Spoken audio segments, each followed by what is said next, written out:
to decide if you want to be a warrior or a victim.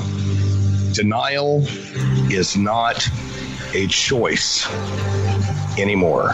Revolution Radio, freedomslips.com, the number one listener-supported radio station on the planet. Not giving up. Revolution Radio.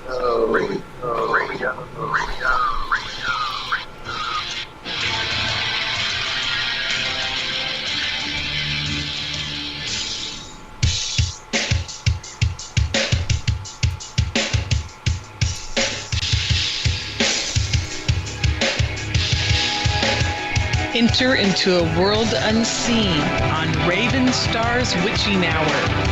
You will encounter eclectic topics from the realm of spirit brought into our matrix of truth.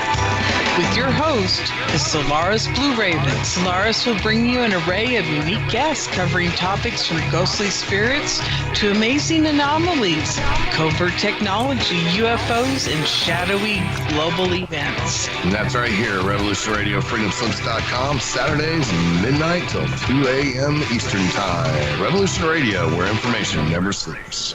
Let the magic rise.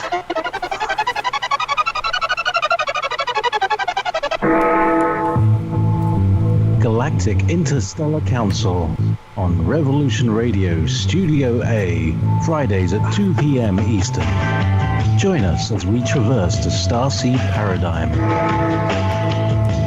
as expressed in the time-space continuum that we know as the divine expression of love and light, integrating this conscious unity into the galactic paradigm. So welcome all, both terrestrial beings and galactic beings as one. So be it. You're listening to Revolution Radio.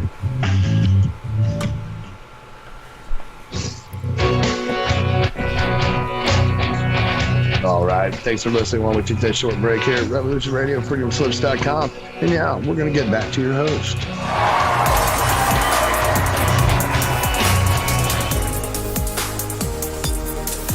Welcome to Celebrate Truth Radio. I'm your host, Robbie Davidson. We got a great show for you tonight. Who better to bring on than the founders of Take on the World Conferences and Take on the World TV? My special guest tonight talking all things biblical health, Chris and Liz Bailey. How you doing, guys? Thanks, Robbie. Thanks for having us on again. We're doing great. Excited to be here. Yeah, I think I had you on just before the conference last year. We did a show together, did we not? We did. That's right. Liz didn't remember that. She's like, this is the first time I'm going on Robbie show. I'm like, no, I don't think it is. I did, because I was able to locate the picture, so it made my job a lot easier, because I could find the great, lovely picture of you for the thumbnail, both of you. So that's a very handsome, and I must say, it's a little bit different than the one that we saw at Take on the World, that surprise one that went up on the screen that I don't think you were aware of, Chris, that you weren't too happy about. But that was back in the day. That was a very special surprise for Chris. That was a special surprise. It was a special prize for a lot of people, including myself. It was good though. We all have our past. We all definitely have our fashion sense back in the day, and we look back on it, we laugh. But at the time, it was cool. It was right on, right? So. No. That was not really ever that cool. So that was a really bad haircut at the time. A big shout out to Ian Chadwick and Tony Stover for trying to make fun of me in front of everybody. Big shout out to those guys. Like I said, their payback is still coming. That's right. No doubt. Have you been planning that leading up to Take on the World 2020? With so many of the challenges with the coronavirus that we've had, all the restrictions of social distancing, our planning has come to like pretty much a halt and a stop. So that was like last on the list. So it's still there. So I'm still working on something. You can't tell me though that COVID is actually putting a damper on your pranks, Chris. I mean, you're a real prankster, is what I hear. That he is. You would think that, You but would. at heart, I'm not. He's just not going to slip anything for them to be listening in on. That's right. That's right. Well, I know you guys have been like super passionate about this topic. You've done multiple shows when you started. I believe that you originally started on Now You See TV, doing a lot of shows. The movement, everything over to Take on the World TV. But this is something that's really near and dear to both your hearts. It truly is. We were blessed that John Pounders and John Hall had us on Now You See TV for so long. That allowed us to really just grow and expand in our knowledge and our passion and share it with everybody. But yeah, it's been it truly has been a passion of both of ours for a very, very long time. And it's just really cool to see how it's expanded, in all these different arenas. So we're blessed to be able to share here tonight as well. Well, I titled this show Biblical Health 101, and I really do want to just start really in the basics. A lot of people that will be listening to the show, this might be the first time that they've ever really heard some topic like this, depending on what they've seen or looked into before. Obviously, when people think of biblical health, they think, eating right and, what God has told us to do. But, as many of my shows lately, they've been very controversial when it comes to getting into Old Testament versus New Testament and what's good and what's not. So really, I want to just dive into that. Maybe, Chris, you could kind of start a little bit just on, getting into tonight's discussion about Biblical Health 101 and, why it's important. Yeah, before we go there, I'll let everybody know, we started in the health realm, with your standard, your traditional, typical things. You start off with the exercises, that's what we think, you need to do, and that comes with the high protein consumption. So, we started out in health a long time ago, wanting to look better, wanting to feel better, wanting to have energy, when we were young. And, those are your typical first things that everybody starts off with. And then you start making all your mistakes, down to joining, multiple multi-level marketing companies when you're 20 years old, when you have absolutely no money. So, you go through all those realms of trying to get to health. And then you find yourself, picking up books or looking at videos, and you start going every direction, especially as Christians, but towards the Bible. And, for many, many years, as we gained all sorts of information, because we've been in this, we work in the health industry. We actually work for a nutrition company as our day jobs.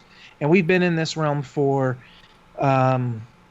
going on somewhere around 15 plus years. I keep losing track every year because I don't want to think that I'm getting older. But we've been in this for quite some time, and we've had the honor and privilege to work with some of the most prestigious organizations, such as Major League Baseball, the NBA, you name it. And we'll talk a little bit about that, and some of the trends that we're seeing and some of the things that they're going to. But, through all of that information, we never ever truly looked at what does the Bible say. And we've been believers our whole lives, and we had to take a step back and actually start there. And I believe that's the first place that we really, as believers, we should all look towards what it says and let science support what Scripture says. And I believe most people start the opposite realm, and then they look back. So, getting to Biblical Health 101, you're going to come to a few different understandings of a few different things. Well, now you can eat whatever you want because Peter's vision came, and, those old dietary laws, those have wiped away. Or you start looking closer at the science and what Scripture says and support it. So, before taking it right to the beginning, because I think in this talk, going to the very beginning of Scripture is where most people don't start. We typically will start with Leviticus, Deuteronomy. They teach us, what is prudent for us to eat, what is not prudent for us to eat. And this is where it gets so controversial.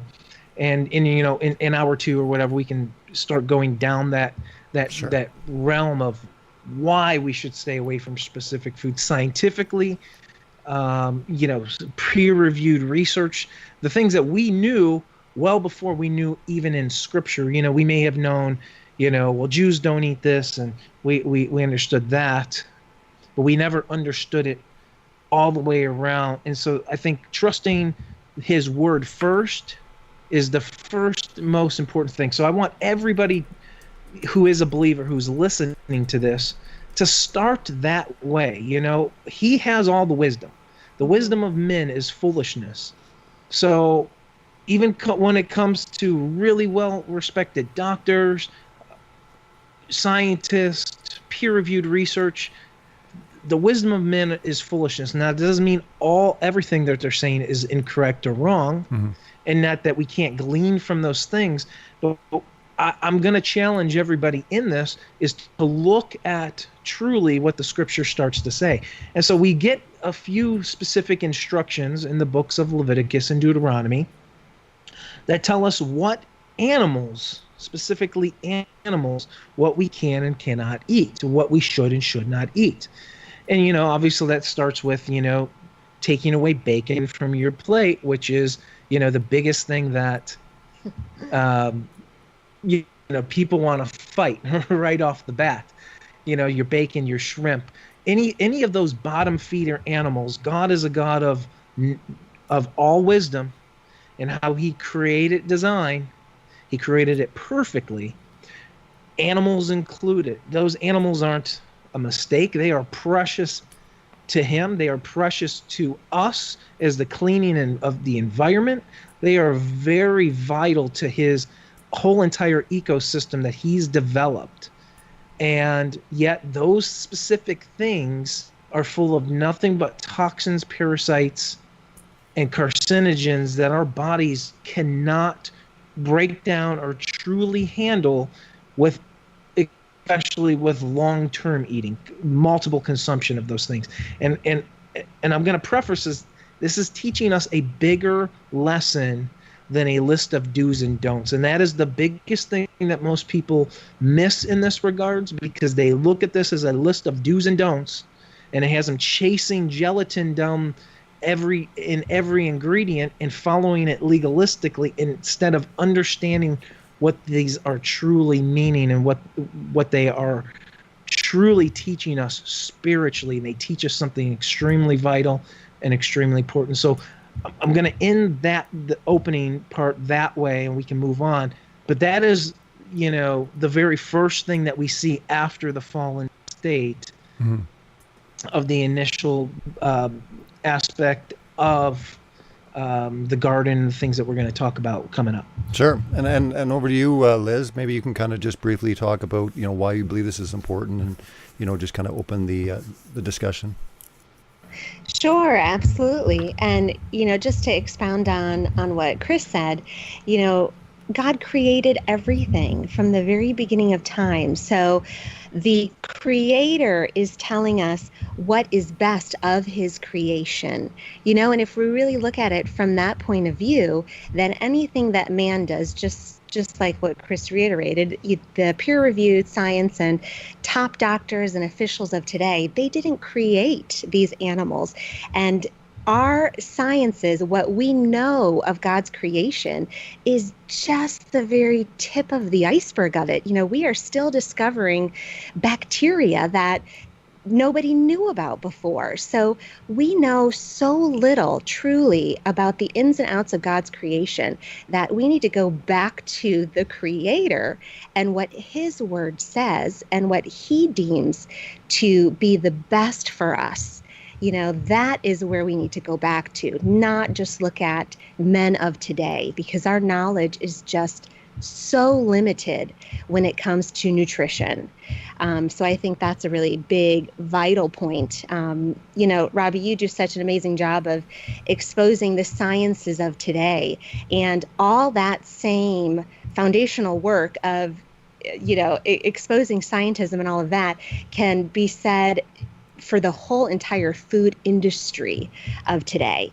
Everything has been bought and paid for, and there's a reason behind all of it. And, we just need to take it back to Scripture, because those health principles have been there from day one. We've just, sort of cut that out from the Bible, at least, back in our early Baptist days. We would go to the potlucks and it would be tables full of the most, fatty, sugary, divine foods that everybody loves. But yet in the prayer request of the church, you have numerous people asking prayer for cancer, prayer for heart disease, diabetes, this, that, and the other. And then we're going to go to a potluck right after that and gorge ourselves. There's been something missing in the church for a very, very long time. And that's why Chris and I have really become passionate about having believers understand these principles, because it literally is life-changing for a lot of people. It's life-changing. Yeah. So what about the people that are, skeptical, on scientism? And you had mentioned, Chris, that, peer-reviewed and it backs up what the science is saying. How do people know, though, what is the true science and what's not, when already people are very skeptical of looking to science to justify what's right or wrong? Well, just like when it comes to anything, you're going to have, somebody once told me, if you're going to seek out truth, you're going to find what you're looking for. That may not be the truth. Now, everything has a counterpart in this world. If you want to look up the shape of the earth, you're going to get primarily two different answers, right? And you'll have two people, producing science on both sides to support it. You're going to have every single thing else that falls exactly in line with that. So if you want to look up, for example, why pork is healthy for you, you can find that. You can find well-respected natural doctors like Dr. Mercola, for example. He's going to tell you that it's healthy, and he's got the nitrate free. He's got the very healthy aspects of it. He's got a cleaned up version, and he's going to sell that to you. It's going to be great for ketogenic diet. It's going to be fantastic, when you're doing a low carb diet. Or you're going to go and find, somebody else who has, go right back to the Dr. Mock studies of the 1950s, where he tested each and every single one of the animals in Leviticus and Deuteronomy. And this is a Johns Hopkins peer-reviewed research. He was a Jew who wanted to test why the Bible said not to eat these clean and eat the clean and not eat the unclean.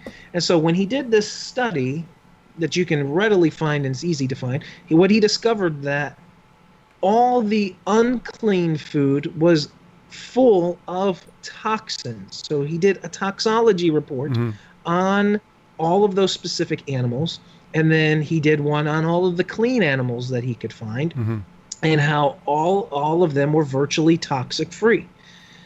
Now we'll go much deeper. We can talk about meat, and we can talk about a lot of things, but that shows us right there from a toxin overgrowth that all of us are facing, which is leading. I mean, if we want to talk about the root causes of cancer, we can talk about parasites, we can talk about toxins, we can talk about, all of these free radical damages that are happening to the body.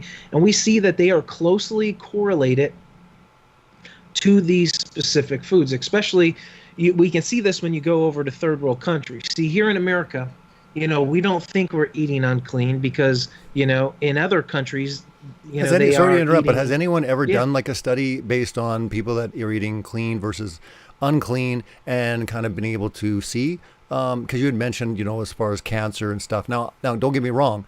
We're fallen state. We have the sin nature. Obviously, there's disease and death. But my point is this, has it ever been done where someone kind of tracked and found out, were people less prone to, certain diseases if they were eating clean according to what was commanded in Scripture? Yes, there actually has been studies with the Seventh-day Adventist groups. Okay. They have some of the longest living individuals, at least in the United States, and Seventh-day Adventists do adhere to the clean and unclean animals found in Scripture. And yes, it's extremely evident in all the testing through them of their cancer rates, of their high blood pressure, diabetes, all of that. Yes. Interesting. So that's been well documented. Very cool. And then there's also the China study, which has been one of the biggest nutritional studies of its time by Dr. Colin Campbell. That goes a little bit deeper into other aspects of eating as well. But yes, there's been some phenomenal studies out there that definitely support more of the clean eating.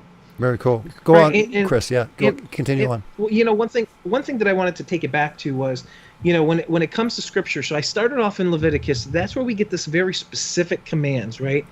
But now let's backtrack just a little bit, because now we're going into the sciences of, is this supporting what the Scriptures teach? And we believe, the science supports it. Before me and Liz were, I grew up in a home. My dad read a book. It was called Sugar Blues, and it changed his life in the 1970s. And I grew up in a home where it was, we try not to eat in, he wouldn't let us eat, like white pasta, white bread, any of that kind of stuff, refined sugars. So, that book would teach you all of those specific things, which led him down all these other different paths of, ditch the pork, go with, natural beef or chicken, so he was getting on this really big health kick. I grew up in a carob eating home, where my mom would sneak me candy bars. Oh, yeah, if you don't know candy what bars. Carob is. I don't. Yeah, well, carob. If you didn't grow up in this home, you don't know what carob is. So, carob is like the alternative to chocolate back in the day. And so, go back and look at it. Now everybody's like, that's not the healthiest thing for you. But, that's... You were crunchy way back before you knew it. Oh, yes, for sure. I was eating very dense breads. We only got them from the health food store. So, I grew up in a home like that. And definitely, no ham, none of this based upon the Bible's principles, but all based upon true health. The underground health, what was being truly taught, showing this was, So were you both were you both kind of on the same page before you got married when it came to biblical health? I would say to a degree. I didn't grow up that way in my family. My family was very, standard American diet. We, had the typical shake and bake pork chops probably on a weekly basis. So very, very standard American. So that was definitely different between, our households growing up. But by the time... But did you come to it together? Did you come met together? in high school? And... Well, we came to it, actually, when we really made the true decision to start really taking our health seriously. There was a natural chiropractor that we went to, and he started to really teach about the dangers of a lot of these foods. So interject. You basically decided to eat healthy because of just health concerns, not really biblical. Biblical followed, or was Correct. Okay, so basically you started on that track, and then really the Bible kind of exemplified how important and how right it was. Yeah, it did. In high school, thinking of your career choices, Chris actually, funny enough, wanted to go into being a personal trainer. And one of the avenues I was looking at was becoming a nutritionist. So it was sort of part of us back then. And funny now, our career paths have taken us many different ways, but here we are back full circle in what, we were sort of sparked into us at a very, very young age. I find that just sort of comical, but health has always been a part of us, and our journey has just continued to grow ever since really high school and the college years. And so when we came together back in the 90s, I was never, I never loved bacon or ham or any of that. So because Chris never ate it, I was like, sure. Well, look, as things, as my dad gave up on, his sugar kick, 10 years later, things like that did creep into the, into the diet. So it wasn't like I had a perfect diet, biblically perfect diet all the way growing up. But there was a basis and a standard that was set. But, you mentioned, going back to the, so where we were at, as believers, we didn't look towards the scriptures for answers for health. Correct. We looked towards everything else. Yeah. But where the so path it's kind of like that Rob we were Skiba leading, basically looking into the whole flat earth thing. He basically looked into all the other evidence and then looked to the Bible. Exactly. Gotcha. Exactly. Yes. And Gotcha. so, and this is probably the biggest one for a lot of people. When, I grew up singing a song, and every one of us who went to Sunday school, we grew up singing a song, where we would sing the Noah's Ark song, and it would be the Toosie song, right? And so, as we begin to, really start digging into the Bible, somewhere around, 12, 13 years ago, we started to see, hey, that Toosie song isn't exactly accurate, huh? Can you sing the takes us back to Toosie Genesis. song? Would you be able to sing that for us tonight? Yeah. That'll be a real treat. How does it go? Exclusive. We're all about exclusives on Celebrate Truth Radio. It's the Arky song, right? So, I can't even remember. Well, you sang the Abraham song, before, I so did. you could sing this one. Yeah, I did that on the last That's one. where I thought you were going. No. So the Arky, Noah. Oh yeah.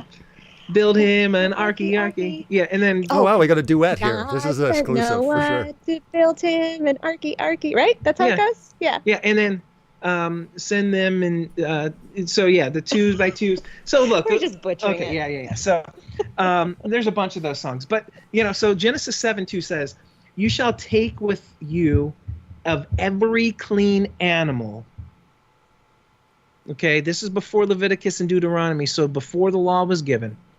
You shall take with you of every clean animal by sevens. Yeah. Not seven, sevens. Yeah, next time you see that picture of the ark and you'll see the 2x2s, you kind of miss out on the sevens, right? Like they don't really ever show you the sevens, but that's a really good point. We brought this up on one of the shows, but this is before the law.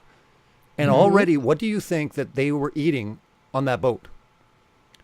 Clean. Well, they had to. They would have only have eaten clean. Well, they would have, but there'd be no species. They'd be eating up all the other animals, and we wouldn't have them because they'd be done. So that's a very, very strong point. But yeah, continue. But here's the other interesting part of that verse, and it tells us. So if you're new to this, God took 7 of each clean animal, 7 pairs of male and female, so 14, and he only took 2 of the unclean. But here's what Noah ate on the ark. He didn't eat animals, because here in Genesis 6:19 it tells us, "And every living thing of flesh, 2 of every sort," and that's where you get that, because now it's 2 of every sort. So it becomes a little confusing when you don't add in the fullness of 7 and 2, because this is 6:19. It says, "Bring unto the ark to keep them alive. They shall be male and female." You did not kill anything on the ark for a whole year. No, you were to do what? You were to keep them alive. So they didn't actually eat any of these animals on the ark. Which we can go back in hour 2 of what they would have eaten, and we can go back into the garden. But yeah, so this is the first thing is when we came to see, whoa, wow. He took 14 clean animals and only 2 of the unclean, which meant clean and unclean existed from the creation itself. Yeah. Clean and clean didn't come in Leviticus and Deuteronomy. It came when he designed them. Yeah, 'cause a lot of people think it was for the Jews. It was for the establishment of Israel. Everyone will talk about the Old Testament, New Testament, and a lot of these things that you're starting to look throughout the Bible, you're like, well, wait a minute, this stuff was put together before this was even instituted, right? So that's where that whole argument falls apart when they say, oh, that's just for the Jews, or that's just for, Yeah, totally. And that's where, and I can bring in some really funny dispensational aspects of where a lot of people who believe in eating clean still hold to some aspects of dispensational because they start to pin certain things for certain times. And we'll talk about that. What would you say though to those Christians that are eating, in your mind, unclean? Well, again, this is this discussion, but they are not convicted at all about it. They have no conviction. They believe it's completely fine. What would you say to them? Because again, all these things that I'm starting to kind of look into, I'm like, well, wait a minute. Myself, being a Christian for over 20 years, there were times when things were going on that absolutely there was no conviction whatsoever. Now, on my journey, the conviction came at a certain point and I acted on that. So the question to you is, what about all those Christians that really just aren't convicted? They're not convinced nor convicted. Are they in sin? Well, when it comes down to this, okay, this is the question that we get all the time. One, it's not a salvation issue. We teach health, and we've been teaching it for a long time. I would classify this of the actual physical food that gets put into the body as probably the lesser of the laws. It's not known. It's not talked about as the greatest. It is something that we do out of necessity because we need to eat daily. So I'm going to take you right back to the beginning of the question. I'm not going to say what's, when we look at what sin is, the transgression of the law repeated over and over in the New Testament, I can't convict somebody of what sin is not. Only his word does that. So let's take it right back to the beginning. The first thing that I said is, let's look towards what he has to say about this. He has all wisdom. We agree. Check. So what me and somebody who does not eat biblically clean have in common, we both believe that God has all wisdom. We both agree to that. So as a believer, they're a believer, we would both agree that he has all wisdom. So that's enough for me to say I believe he has enough wisdom. And look, if you have children out there, you don't know what love is until you truly have children and I'm not going to phrase it that way, but you're truly not going to know that parental love or that love, that truly unconditional love, until you have a child. Because when you have a spouse, when you have parents, it is not the same until you have your own. He views us as his children. He has so much unconditional love for us that he only wants the very best for us. And that's what this comes down to, is that he knows best. And it's up to us whether we say, I trust you, or I'm going to trust someone else. And see, I don't believe God ever contradicts himself or ever says this is good for a season and this is not good for a season. You can do whatever you want now. You couldn't do this then. And I think we can. This is one of those aspects today where I said we can go down way too deep into this rabbit hole where you are only looking for gelatin. For example, what is gelatin? Most people don't know. Liz, why don't you explain what gelatin is? Do they want to know? Most gelatin comes from the boiling down of most often pig bones, and it's that gelatinous substance which then gets turned basically into a powder, and that's what you have in your little Jell-O box of not pudding, but Jell-O. So it's really gross when you think about it. Right. And so, so that's an ingredient that most people in the clean eating camp will go, hey, I got to check my marshmallows. I got to check this. I got to check my candy. I got to check that. I got to check my Skittles. I got to check. Oh, that's got it. It's sort of intentionally placed everywhere. It is. Now, however, when we start going down that path, we start missing what is actually truly being taught. And look, I'm not a proponent for gelatin at all. I'm not a proponent for any of these things that potentially could be harmful to our bodies. However, being in the health industry for a long time and knowing the toxology of specific things, one of the biggest things in the supplement world is using gelatin capsules to encapsulate the supplement itself. The toxology report on gelatin capsules is extremely minor, to null and void. They don't pull up. So, for example, I'm going to take Skittles, for example. Mm-hmm. Skittles, will have gelatin in them, or let's take a gummy or something.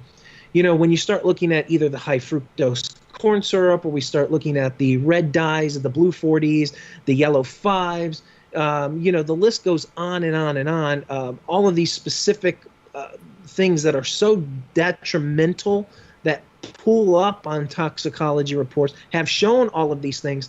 See, when we go so far into only looking at these laws, which are loving instructions, which his Torah means loving instruction, when we start looking at these things as a list of do's and don'ts so tightly, like Sadducees, like Pharisees, that start to rule our life, we will bypass all of that other stuff until because it could be made with beef, or it could be made in a laboratory without these do's and don'ts lists, which are way more detrimental than having a gelatin capsule. Right. And I'm not being a proponent for that, but I'm just leading you to the dangers of being too legalistic in one area without really understanding these things. And that's where I'll spend some time towards the end talking about the spiritual aspect of what this truly means. Let's get that in. We'll get into that in hour 2, but like for now, I want both of you to kind of think of your audience as people that really aren't even there yet.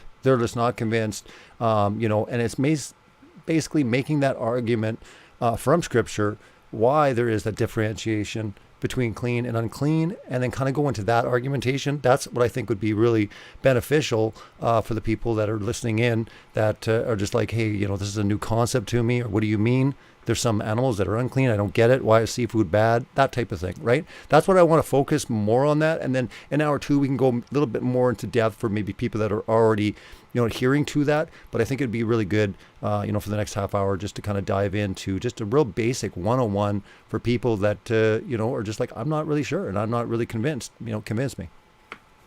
Sure. Well, on the top of the list for me, when you look at the unclean list of animals in Scripture, they are basically all the garbage collectors of the earth. Yeah, that's a good point. Very good point. So you have pigs. Pigs eat anything and everything, including human waste and their own species, anything that they can get their hands on.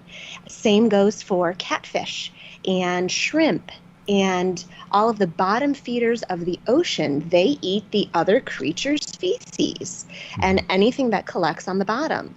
So, we don't seek out other people's garbage cans and eat out of those and eat the remnants and the insects and everything like that in their garbage cans. Mm-hmm. Why in the world would we want to eat food that literally is a garbage can? And let's pause for a second, because all we're really talking about in America, we're going to bat for pork, because there's a barbecue joint on every corner. There's bacon on everything. We're going to bat for shrimp, We're going to bat in the South, the deep South. We're going to bat for catfish, and we're going to bat for a handful of other lobster, the shellfish. Yeah, we're going. Yeah, so your red lobster, right? You're going to battle for a few things. I used to go there okay? for my every birthday. I used to go to Red Lobster. Get the cheddar biscuits. Now, oh yeah, I'll tell you. Oh yeah. Now I'll tell you. If we're talking about this across the earth, I caught myself from saying globe. No, you didn't. No, I didn't. I'm just kidding. If you're talking about this, because earlier I was about to mention, look, in other countries we're eating mice, we're eating cats and dogs. We're eating cats and dogs. We're eating all sorts of things, and we're not going here in America. We won't go to bat for eating snake. We won't go to bat for most likely eating any of these things that would go, ooh, that's not on our plate. So all of a sudden we think in America, right, that's not food. Right, that's not food. If you looked at mice is not food in America. But if you go over to China, for example, they have donuts. You can Google this. They have donuts where they take unborn mice, take them out of the mother, so basically an abortion, and then they place them on top of glazed donuts. You don't believe me? Go look up the pictures yourself. Here in America, you're not going to bat for Dunkin' Donuts to start doing that. Please no. You're not going to bat for eating all of these things, right?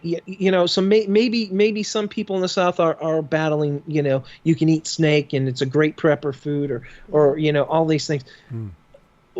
These things are all full of diseases, which is interesting too, because if you talk about that, I think I mentioned you to like one time we were talking, Chris, and I said, interesting enough, if you look at all the kind of diseases that are spread to humans, if you believe in the narrative, and again, you can go back as far as time, swine, the snake, bat, whatever, it's always unclean.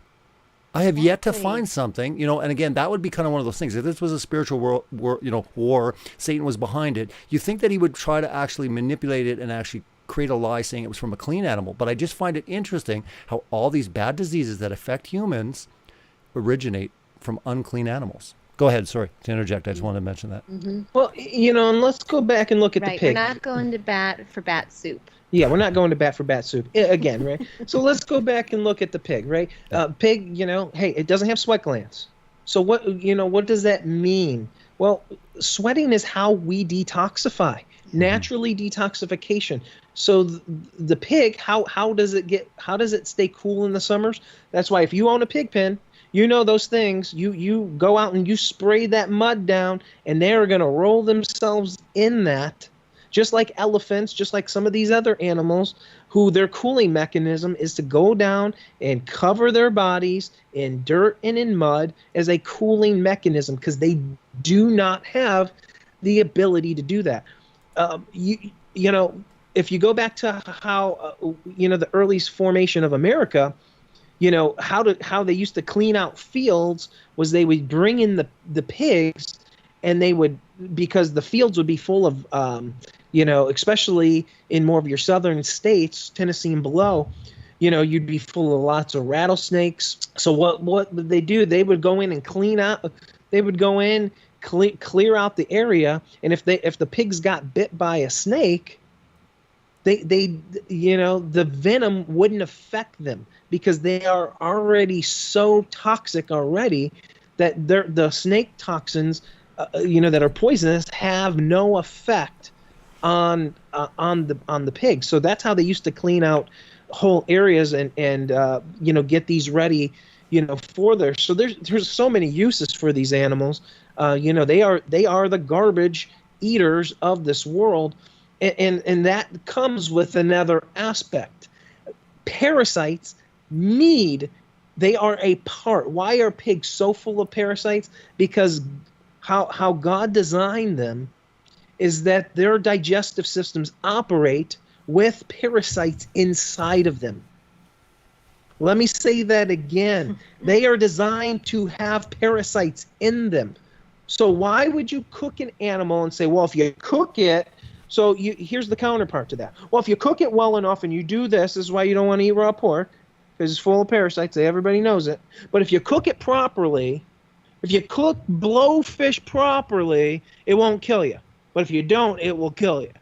Okay? So this is what we're going to bat for. We're saying, well, if you just do it the right way, if you figure out all these loopholes and you figure out how to do this, you can potentially get all of that parasite activity.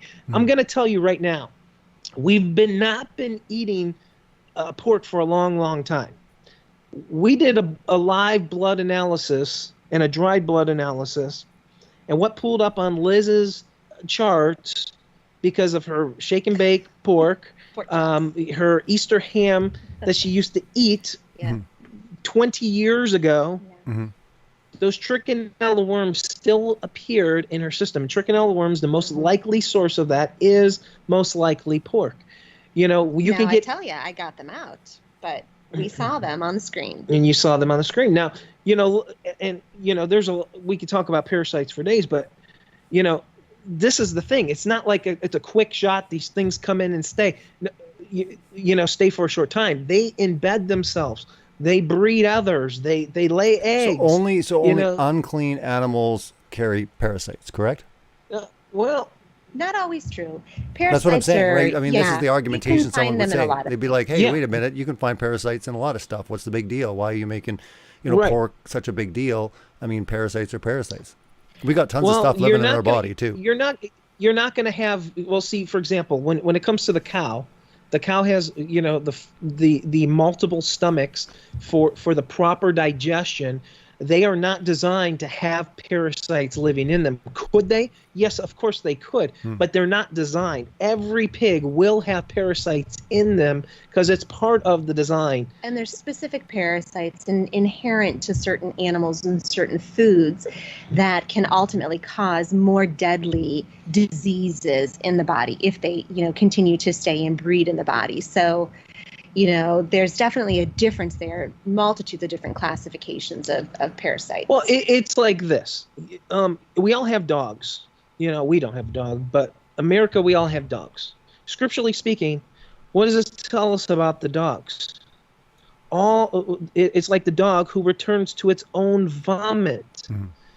These specific unclean animals are designed to do that. Dogs were created as cleanup as well. They weren't just created as Well, what I don't understand is sometimes when people say that all animals are clean by God, this argument, and I know that there is a question in the chat talking about, doesn't the New Testament clearly say that only animals sacrificed to idols are unclean? But here's my thing, right? They'll say that this is the thing with animals itself, right? But I just don't think that it holds weight if you actually start thinking about it, because then why aren't they eating a dog? Why aren't they eating a monkey?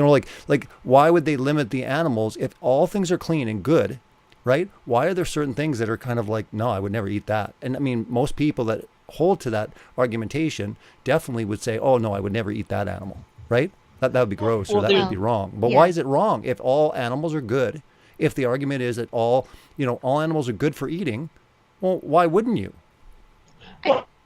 I think that's just conditioning. Well, let's look at that really quickly, and then we can look at the verse. There are specific quail that are poisonous to men, poison dart frogs, certain toads, certain salamanders. These things are actually extremely deadly. Any part of them are so toxic to humans, cooked or uncooked, that you will die. So the very sentiment that when people say that is actually completely ignorant towards science and what we have discovered when it says all creatures of God are good. So now we must say, is that what it's talking about? Well, let's continue with that verse. It says, if they are sanctified by the word of God. Because that's the defining line. All creatures of God are good. And then it goes on to say, if they are sanctified by the word of God. What does sanctified mean? Set apart. What would set apart an animal from an animal?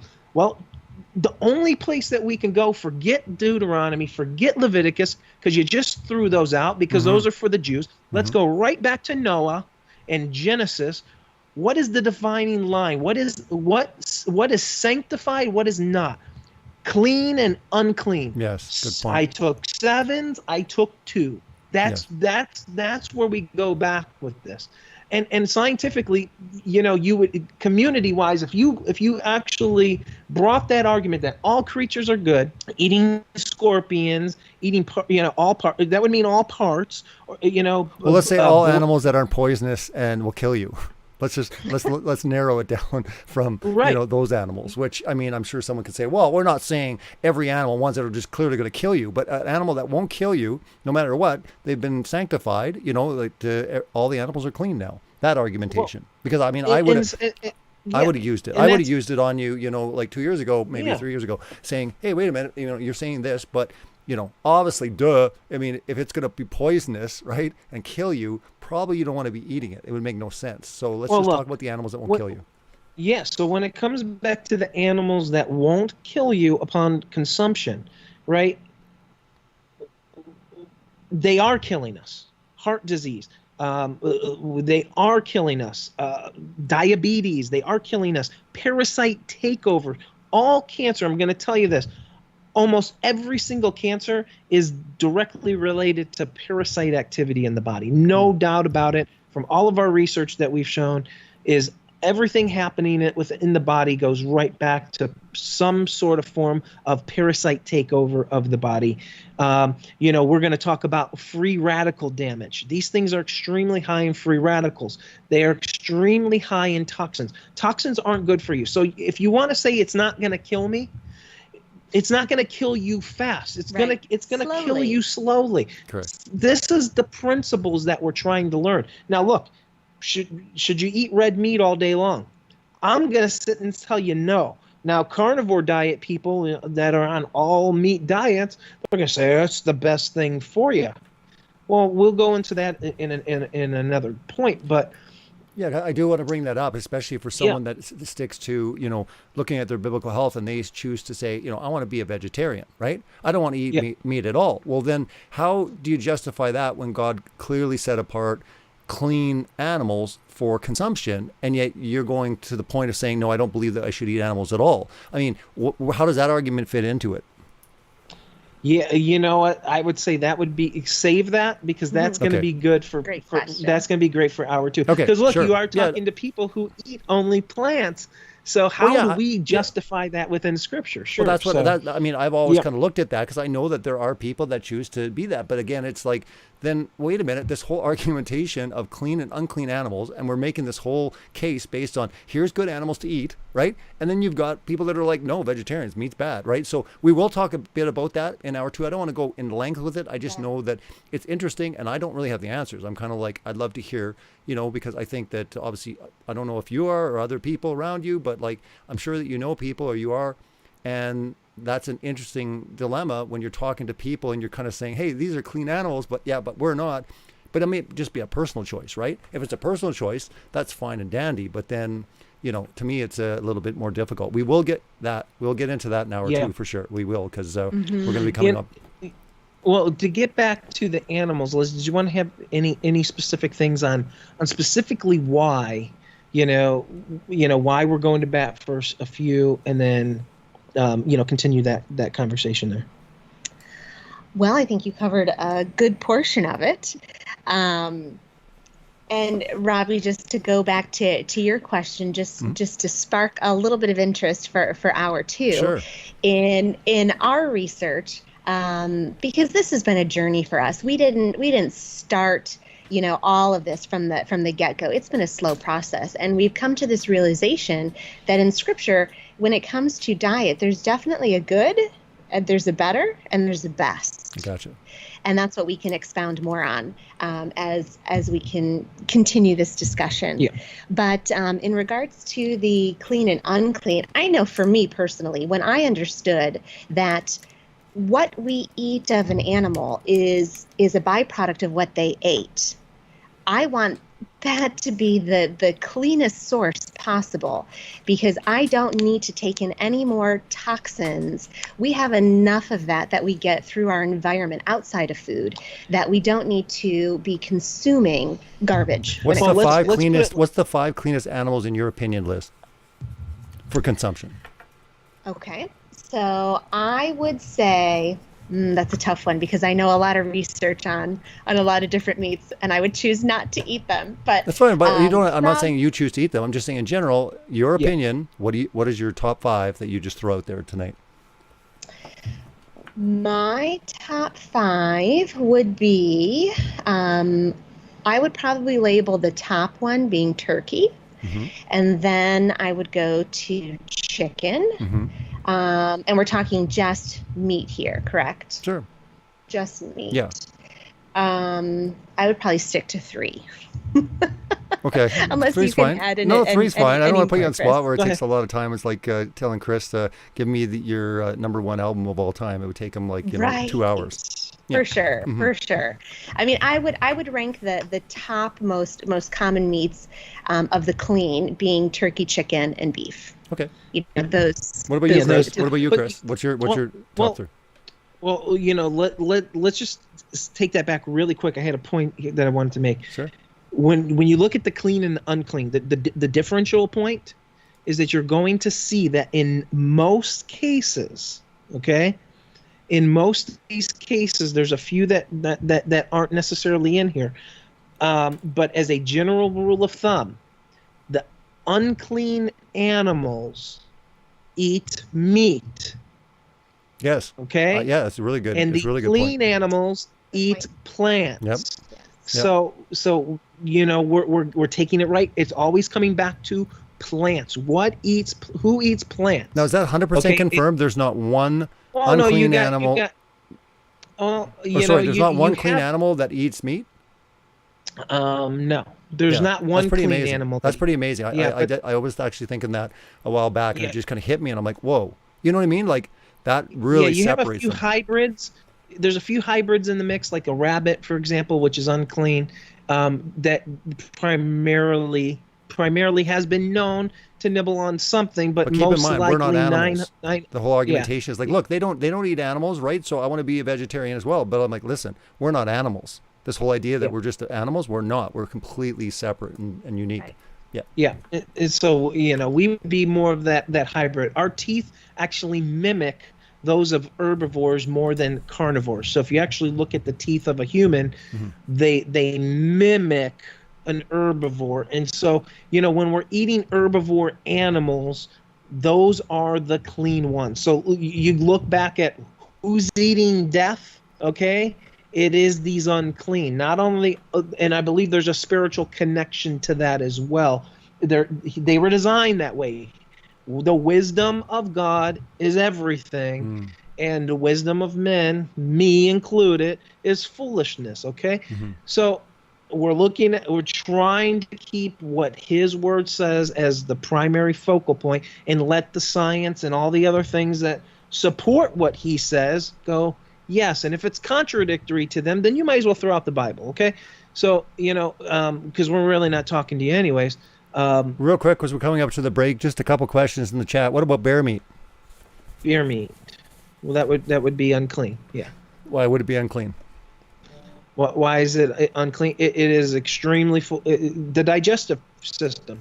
When you look at the high digestive, the fast, quick digestive systems of all of your carnivore animals, they are extremely toxic. Hold your thought. We're going to get back to that in hour 2. That was David Sullivan that asked the question. He had quite a few questions in the chat. Not convinced, sitting on the fence maybe, or just looking and saying, I really don't know what to believe. But anyways, we're going to get into it a lot deeper in hour 2, so don't go anywhere. My special guests tonight, Chris and Liz Bailey from Take on the World Conferences and Take on the World TV. We'll be back in a couple minutes. You're listening to Revolution Radio at freedomslips.com. And we'll be right back after this message.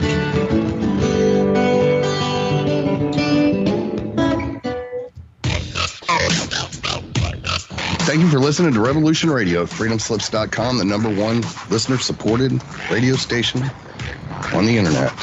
Please help support this station so this battle can continue forward. Revolution Radio!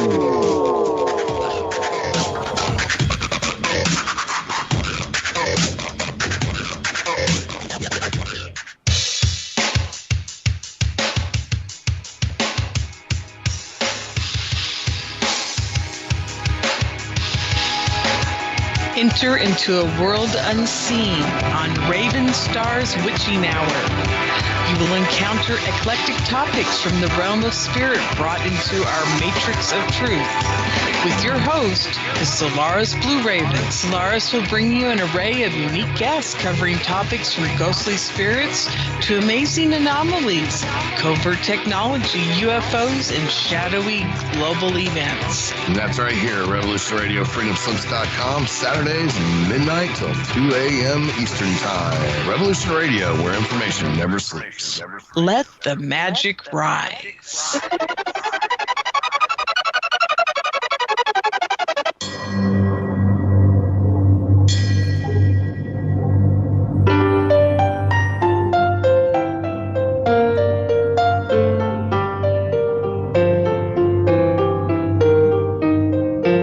Did you ever feel that things were not quite right? That everything was just ever so slightly askew?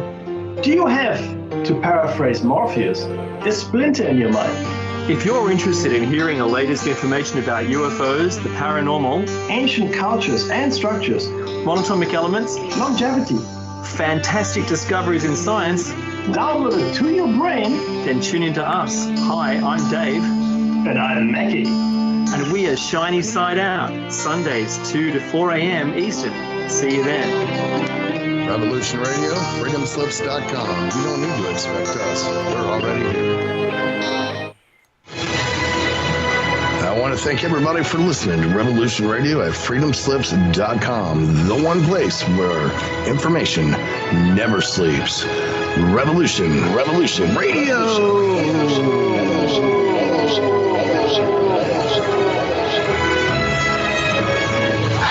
All right, let's show them what we got here.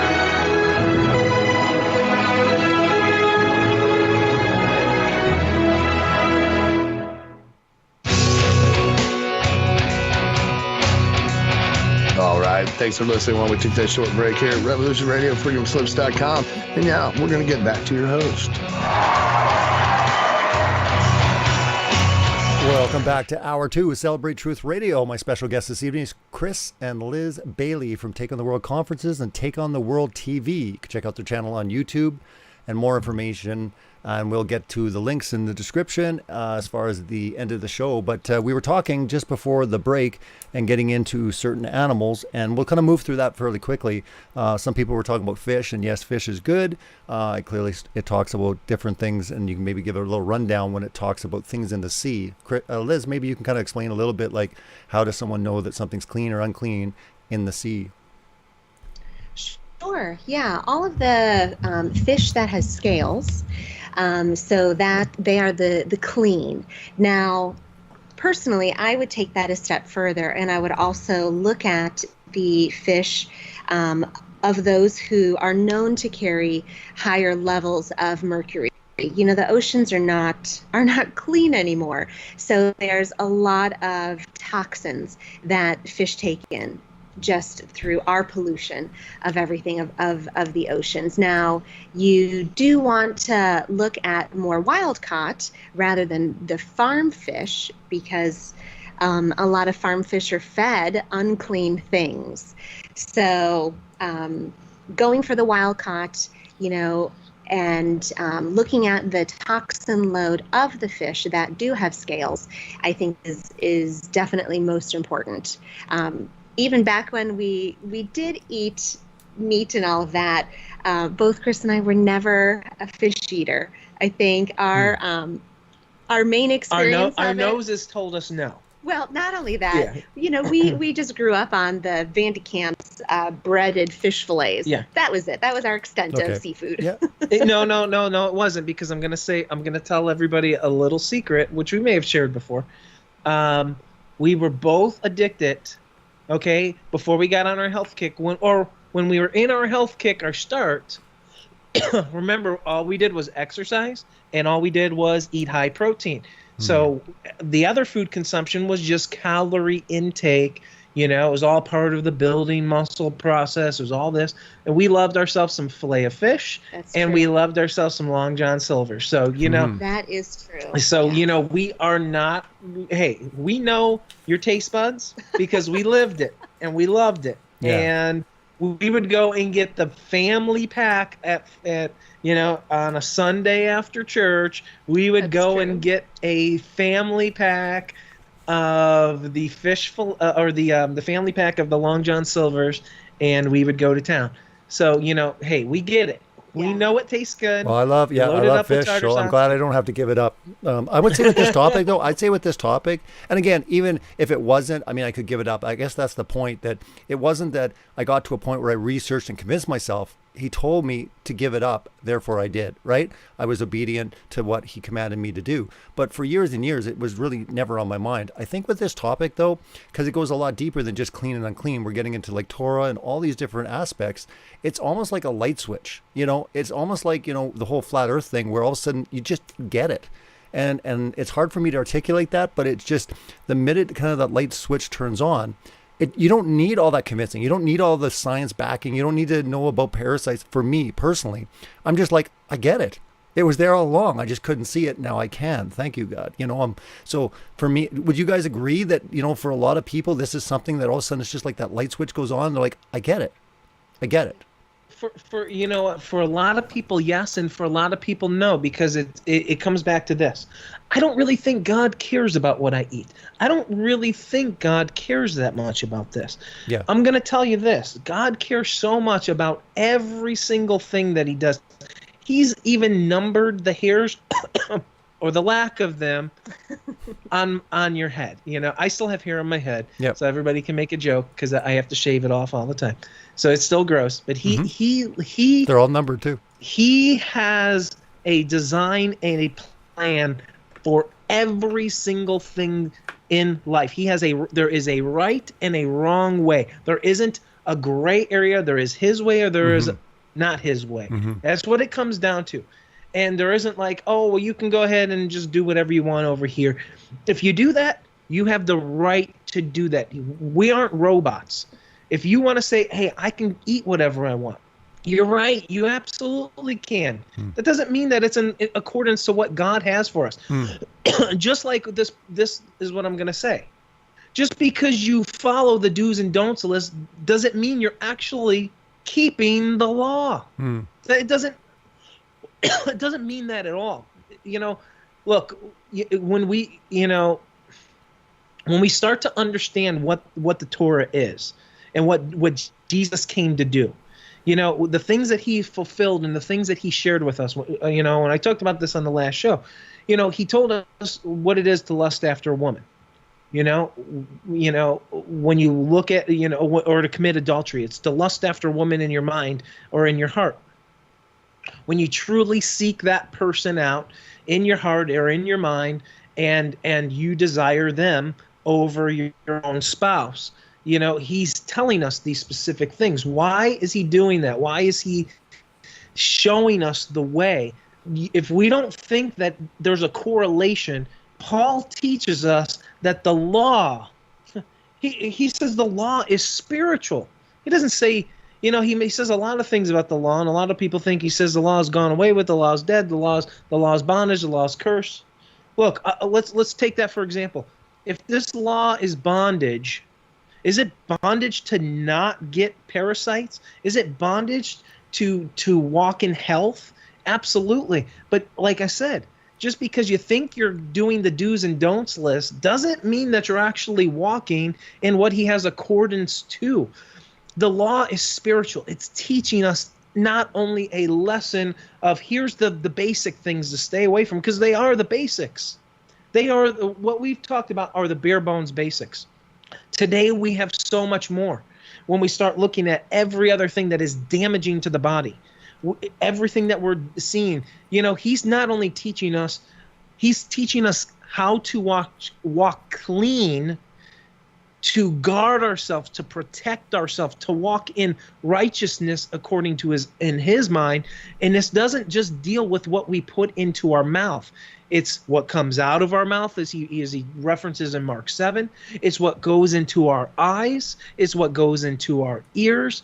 This is all teaching us these lessons. And when you're chasing and so hyper on every little detail of what you put into your mouth based upon this list of do's and don'ts, but you ignore every other thing while you're sitting around eating Oreos, Ho-Hos, and Twinkies going, well, if they have pork in them, I'm not going to eat them. But if they don't, fair game, baby. It's on. That was my George Costanza. But, that is the absolute truth. We have to look at these things through the same lenses. Does this, we teach something very simply. Look at your dinner plate, your lunch plate, your breakfast plate, your snacks. Does this lead me to life or does this lead me to death? You have your answer right then and there. Is this in accordance to his will? If this leads you to life, it's a no-brainer. If this leads you to death, I think you have your answer. Does this lead me to true health? Or does it lead me to death? Every time we sit and go, well, you know what? Eating ice cream every single night isn't a sin. Is it a sin when it causes the diabetes, or is it a sin when it causes you to have health problems? See, that's what we're talking about. Continual habits bring on continual problems. If we do the same thing today that we did yesterday, we'll have the same problems today as we did yesterday. As we do tomorrow. I always botch that ending. It's the absolute truth. And he wants to change that.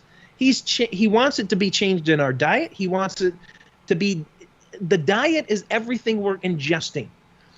Whether it be liquids, whether it be food, whether it be images we put into our eyes, sounds we put into our ears, things we watch on TV, right? All of these things are so correlated because his law is intertwined. It's interconnected. They're not just these separate off one things. They all are teaching us this lesson.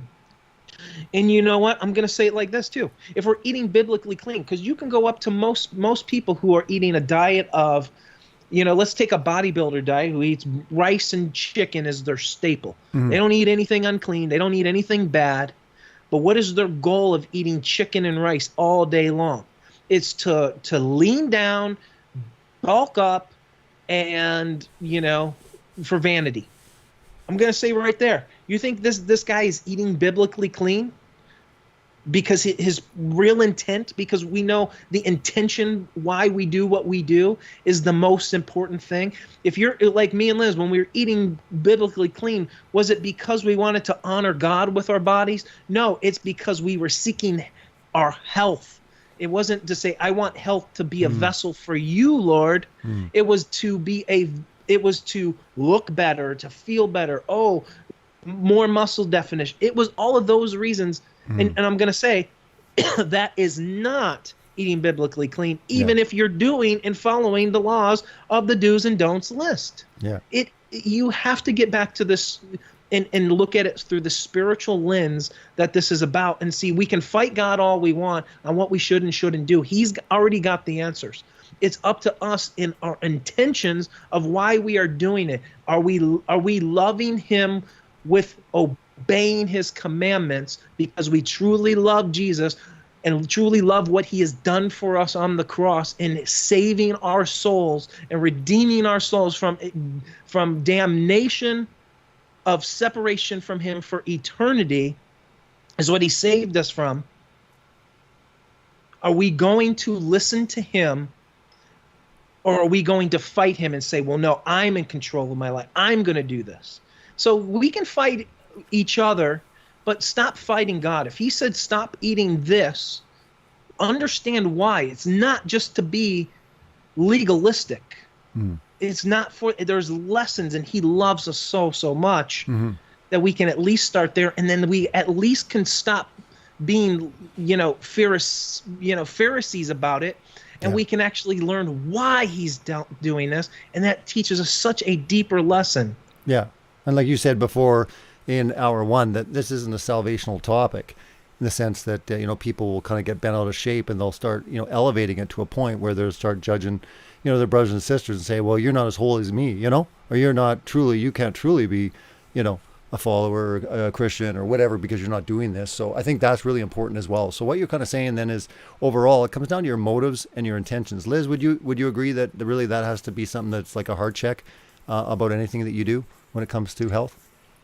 Oh, 100% for sure. I mean, Chris is absolutely right. So many people today are doing, getting on these health kicks for very vain reasons. And when you follow the principles in Scripture, it's understanding it from a different point of view. It's wanting to seek out health so that we can be that proper hands and feet, the vessel for God to mold and use us for his purpose. Because if we are sick, if we are on loads of medication, we are not going to be that willing servant, because we don't feel good. You're sick, you have no energy, you can't add one more thing to your plate when you're unhealthy. But when you seek to follow his will and do that from a health perspective, your energy will soar. You'll have that drive and that desire to be able to take on more and to listen more intently, focus better on what he has for you. And the outcome of that is not just great health, but all the blessings that he has for us in store when we are ready to step out in faith and do that with our food. Because the world has a host of addictions for us in the food that they want to sell us.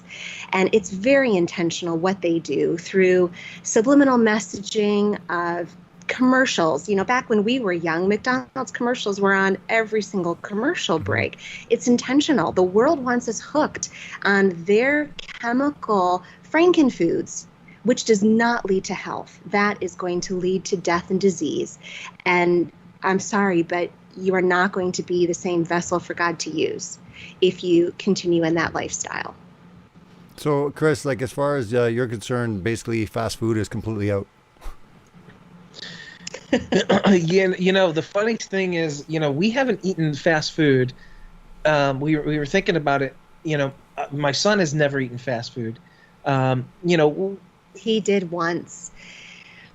He Did was you with guys another get family him member. A Happy Meal once? No. No, Oh, okay, he's okay. never had McDonald's. Just But kidding. we were out of town. He was staying with a family member, and I think they had to make a last minute decision. And they took him to Chick-fil-A, which from a Christian's perspective, I guess that's the best of the fast food. I mean, we cringe knowing that now that they took him there, but we didn't at least take him there.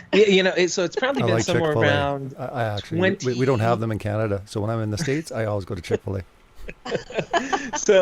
It's probably been somewhere around 22 years that we've not had fast food. Wow, So that's incredible. It's been a long Over 20 it's been years, about 20 never. Not. I mean, it's okay. Yeah. I mean, I don't think anyone's going to judge you. Not once in 20 years. You're actually saying this. No.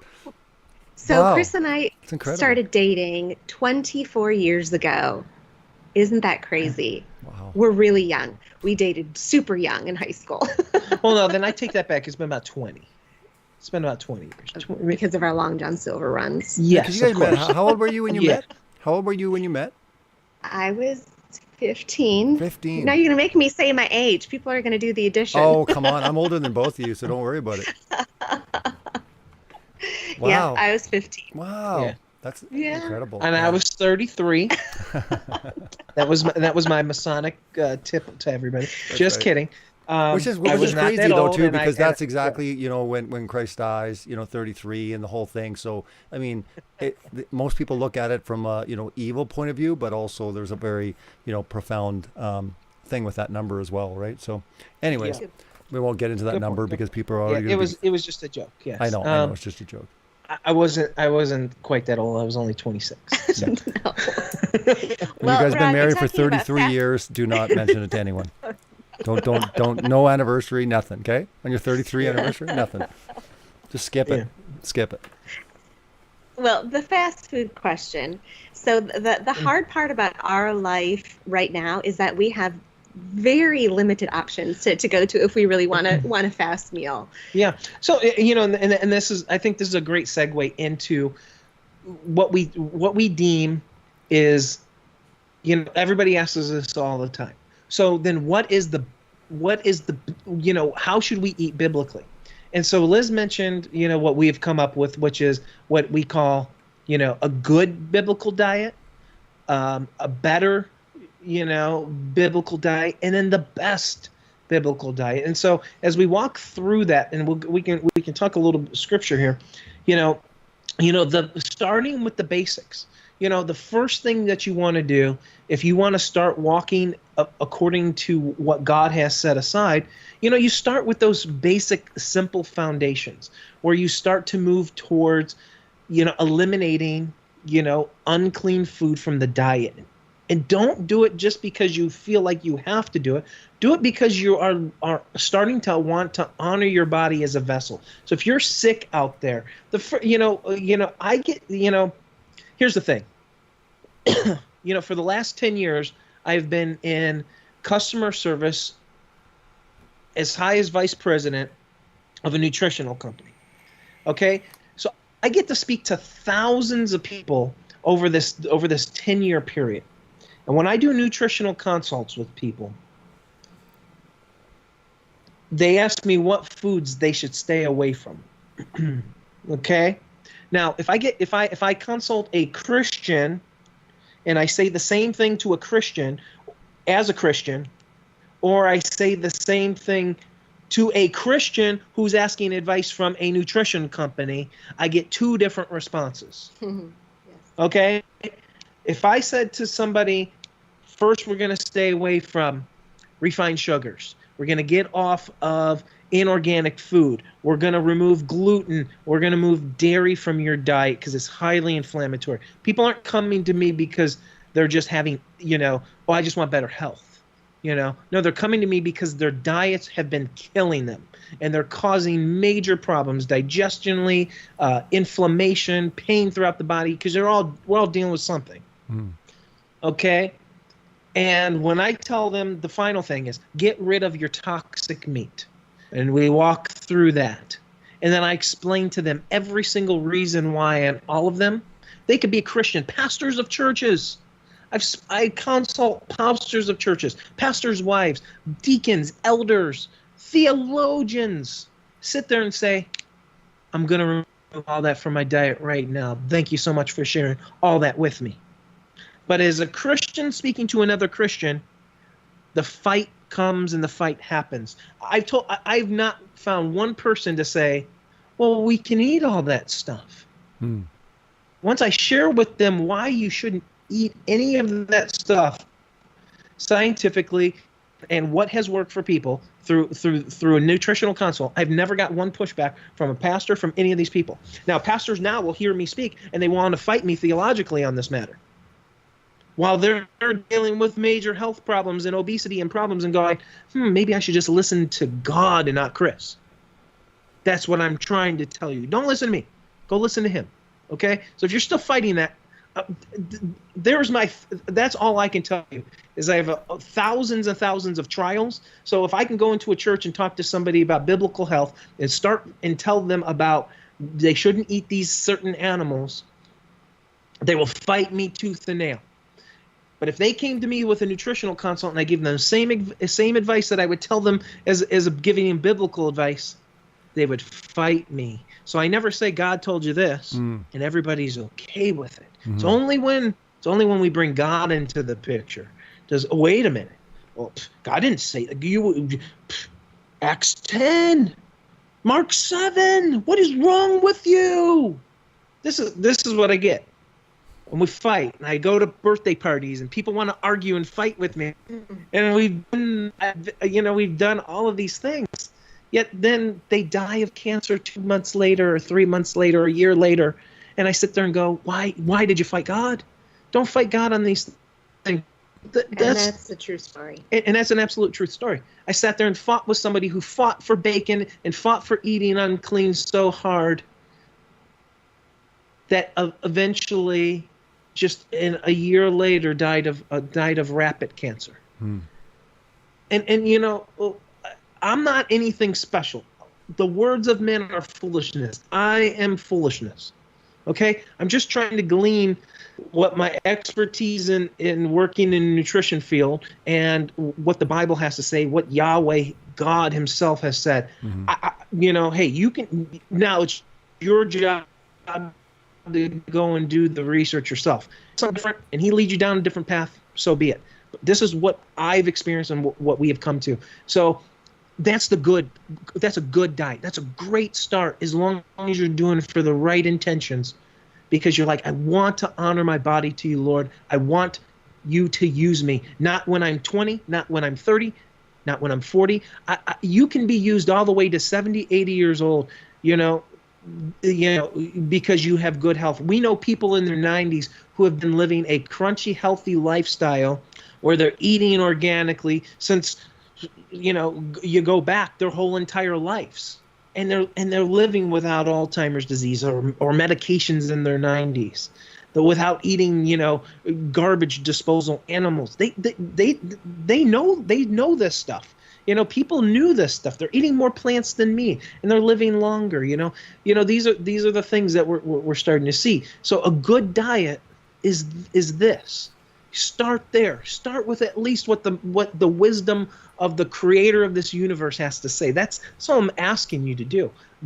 A better diet, you know, would be take that one step further and look at your foods that you are consuming that are a lot of packaged, processed foods that, you know, probably have genetically modified ingredients to them. Maybe they're higher in refined carbohydrates, refined sugars. You know, that's opening up the pantry and starting to take those out, replace them with whole grain foods, unprocessed things, eating more fruits and vegetables, more things that are unadulterated, not made in a plant, but come from a plant. You know, that's just taking it to the next level and having God's word and his instructions be more spiritual.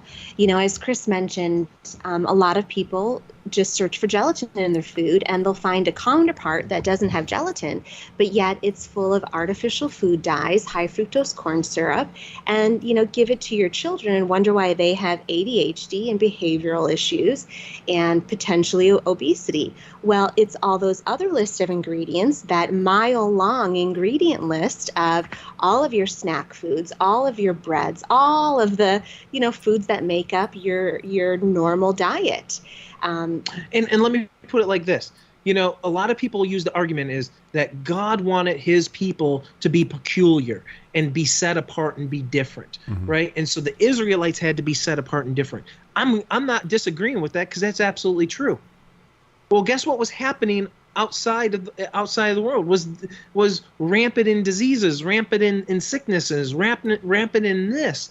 And so God said, eat these things and you'll be healthy. And so nowadays, with all of the food we're eating, if we're not viewing it through that same lens, because there's many people eating biblically clean going, well, why am I coming down with cancer? Why do I not feel good? Why do I have this problem? Why do I have that problem? Now, there's a lot of things, a lot of environmental factors, a lot of, you know, anxiety issues. There's a lot of other things that, you know, correspond. There's so much out there. But when it comes back to the food, you know, why aren't we looking at them through the same lens? You know, we did a show and we talked about these pork goggles or these pig goggles, you know, that we put our pig goggles on and it only things that have pig in it. And we're like, that's our list to stay away from. And then all of a sudden it's time to take those goggles off and view these things, go back to our dinner plate and say, does this lead me to life, or does this bring me to death? Is this bringing my child to life? Our children are so the most vital things. Look at their food and go, is this beneficial to them? Is this healthy for them? Is this going to set them back? Is this food going to lead them to have acne when they're in high school, to have low self-esteem, gain weight, obese, and then you wonder why they committed suicide? We deal with these things. Nutritionally, company, we have these things. People tell us these stories. I'm not saying this to belittle anybody, but the choices we make for our children, they have to pay for.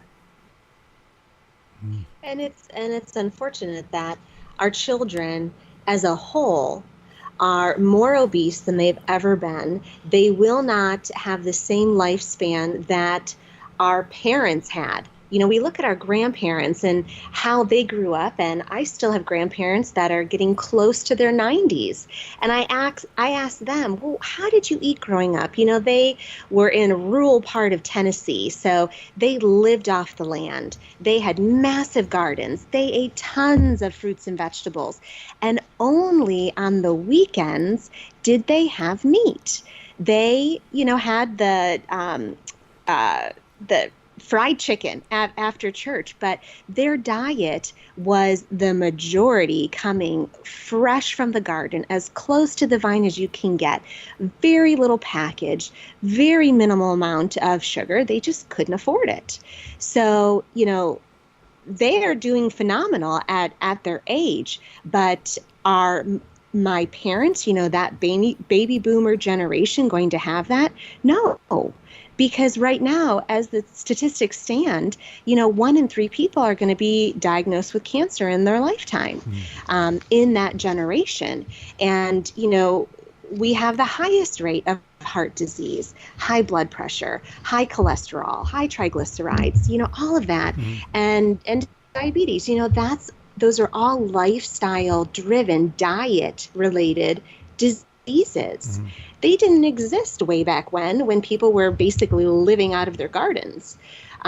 So that's the factor that's driving disease today, is the food that we have on our plate. And so much of the food of today is convenience food. It's high fat, highly processed, quick foods, but that does not lead to life. What do you suggest to people that can't grow a garden and they maybe can't afford all organic? What do you suggest for those type of people? Well, the place to start would be to look at the Dirty Dozen list. So that's the fruits and vegetables that carry the most pesticides. I would strive to, at best, search for those at least to be organic, and the fruits and vegetables that are lower on the pesticides, they don't hold as much, then sure, you have those conventional. You're always going to do better if you can replace your packaged product with fresh food, even if that fresh food is not organic. You are still your health is going to be far better when you go to things that don't contain an ingredient list. That's the natural food that God intended for our bodies to consume. And even if it has a higher pesticide load, it's still going to be far better. Your life is going to be better from it. Well, let me say this. When it comes to cost effectiveness, and we've done a lot of shows on cost, and one of the main reasons that we went to, and we're going to cover this when we get to the best diet and take it back scripturally, is, I was addicted because to protein. We worked out, ate a lot of protein. So every meal was high protein, all these things. Eating biblically clean. I had blood sugar issues out the wazoo. I used to wake up in the middle of the night eating turkey sandwiches. I used to eat somewhere around close to 4 pounds of turkey a week. In regards of, and look, my lunch was a turkey salad. So it was enough turkey to give me roughly about 25 grams of protein of turkey, and it'd be cut vegetables and onions and spinach and lettuce, all of these different things. It was really, like everybody said, that's super nutritious and super healthy. And it was nitrate-free. Nitrate-free, the best quality you can get. Turkey. Cost me $42 a week, roughly. Mm-hmm. And so my sugars were out of control. And Liz says, hey, I think you might need to cut out the meat. I said, are you crazy? No. I work out. I lift weights. No. Plants don't have enough protein. Plants. Where am I going to get my protein from? Yeah. The very quintessential thing. No, I'm lifting heavy weight. No. What do you want me to stop? What do you want me to stop all that? And she's like, okay, why don't we look at some alternatives? We're spending $42 a week, $160 plus a month on turkey for you to eat in the middle of the night and for your lunches, and the occasional meal that we might make, sandwiches on the weekend, because we didn't have our son at this point. Well, we did, but he wasn't eating anything that we were eating, so yeah, he was super young. And we were obviously looking for things to cut. Well, when we decided I said, hey, I'll go plant-based for a month. Mm-hmm. Give it a try. We went from $160 a month in a really good quality, because I'm at the better. I elevated to better. I made sure my turkey wasn't just, Hormel. It was, boar's head, really good quality, really nice, talked to the plant, knew those people. So I was getting good stuff. And we went to black beans and other different beans, and same exact salad, same everything. It increased, stayed the same protein count. I was like, hey, I got to keep this protein exactly the same. We went from $160 roughly a week to around, or a month, $160 a month to under $10 roughly. It was because maybe $12, $13, something like that. It was under $15, I can tell you that. That was a huge cost effectiveness. Now we could buy more organic fruits and vegetables. Now we could afford to do this when I started to cut those things out. And guess what happened to my blood sugar levels in 30 days? They were completely gone, based upon now fiber was filling me up. Yep. And my bacteria switched and changed. All of these things happened and changed what happens when you go on a plant-based diet. And I haven't looked back since, because I said, I don't want to feel like that again. I don't want to wake up in the middle of the night starving to the point where I'm nauseous every single night and have a turkey sandwich with mustard on 2 pieces of bread sitting next to me so that I can eat this thing in the middle of the night. Why are we so hungry in the middle of the night? His blood sugars would just drop. Just drop. Gotcha. Yeah. It would wake because up. my body was so completely because he would have so many highs and lows with eating, and he was having to eat basically every 3 hours. Every 2 to 3 hours I was eating. Yeah, it was pretty wild. And I came to that conclusion. So Chris and I, prior to even doing Take on the World conferences, we got our feet wet in doing conferences by putting together health events. And we did that both in Ohio as well as Tennessee. They would be a one-day event. We would pack the house, 200-300 people, have lots of different speakers, all on different aspects of health. One of them being a gentleman by the name of Dr. Patrick Vickers. He became really good friends of ours. And at the time, he didn't own a clinic. Now he does, a Gerson therapy clinic. And he would teach on reversing degenerative disease and cancer, specifically using the Gerson therapy technique. And so part of his presentation that Chris and I would sit through at all these different conferences, and half the time you'd be listening, half the time not, doing other things, but the part that he would get to that would always spark my interest is when he talks about these cancer patients that he would be dealing with. They would come to him, he would completely reverse what they're eating. the part of the Gerson therapy diet is you do a lot of juicing, you go completely plant-based, and you have 25 pounds of fruits and vegetables juiced daily, along with consuming plant foods. And for some people, especially at the later stages of cancer, that would be just a total shock to their system. They would be having a major adverse reaction to this detoxification that's happening pretty rapidly. And if he would have a patient struggling to keep up with that, the one thing he would give them, which would halt their detoxification process, was meat. Chicken. And that, when he said that, it was just profound to me, listening. Of course, I wasn't plant-based then. I was, just thinking I was eating super healthy, biblically clean, and, organic and all of that. But, that just got me thinking that, okay, well, he's doing this to reverse somebody's cancer.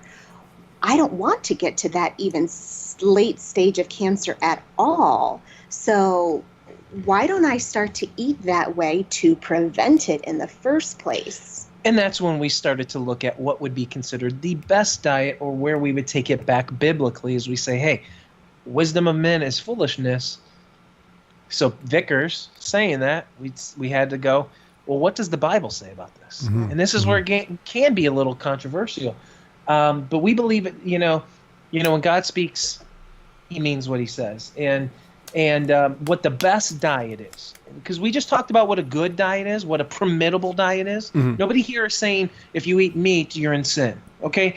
Or we don't buy into the Essene doctrines. We don't buy into, all these other things out there, eating meat is a sin. You'll never hear us say that. We believe that is a good diet, the best diet, a good diet to start with. But the best diet is his original design. Meat, right? Let's just specify, right? You're saying the good one is eating clean meat versus unclean, right? Okay, correct. Okay. Yes, that's the first one. So when it comes to what is the best diet, the most perfect place, the most perfect time, the most perfect everything was in the garden. And in the garden, in Genesis 1:29, when we take this back to creation, everything is perfect in creation. Everybody would agree. Every believer would agree to this. And God said, behold, I have given you every herb-bearing seed, which is upon the face of all the earth, and every tree, in which it is the fruit of a tree yielding seed. To you it shall be for meat. And this was the perfect food. This will be the perfect food. This is where and in these verses, it talks about things that are life-bearing, life-giving. As you move into that, there's a specific type of photography. It's called Kirlian photography or Kirlian photography.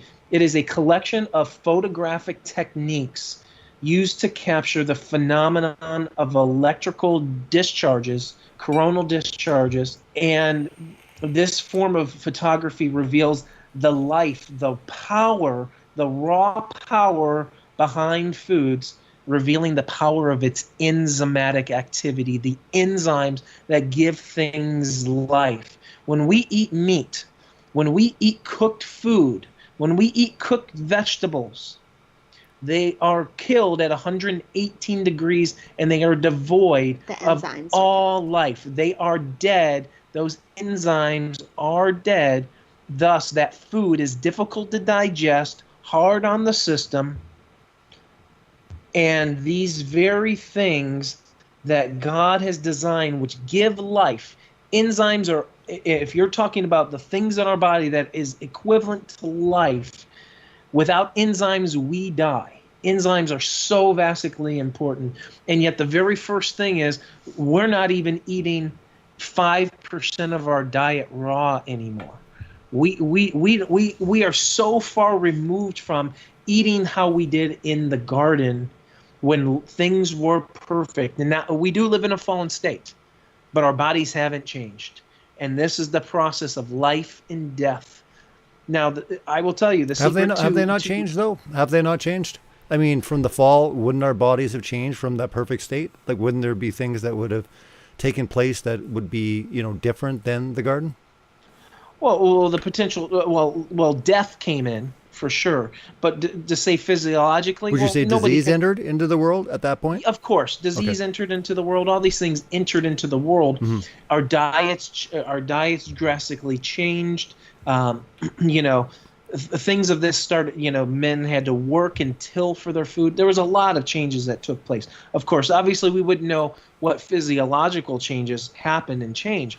Now, but why do you think? Why do you think though that that it wouldn't have stayed the same? Saying just eat plants. This is what is perfect. This is what I want. Why do you think that in the Old Testament there's so much mention of eating meat? I mean, it would have been very easy for him just to command them and say, "Eat as I've created." Well, just as much as there's a case for eating meat, okay,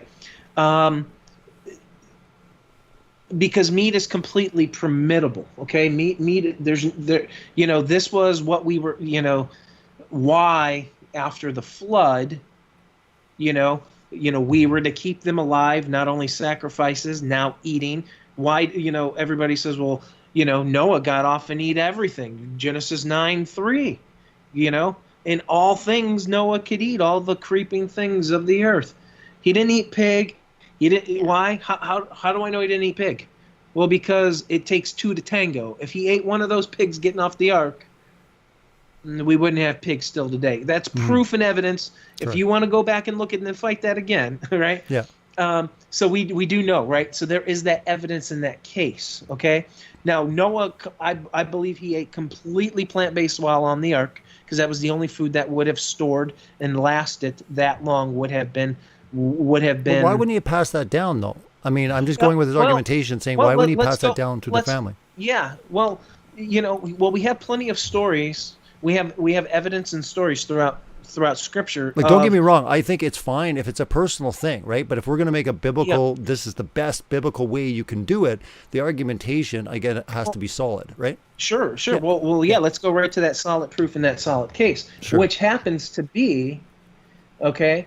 Let's look at that passage.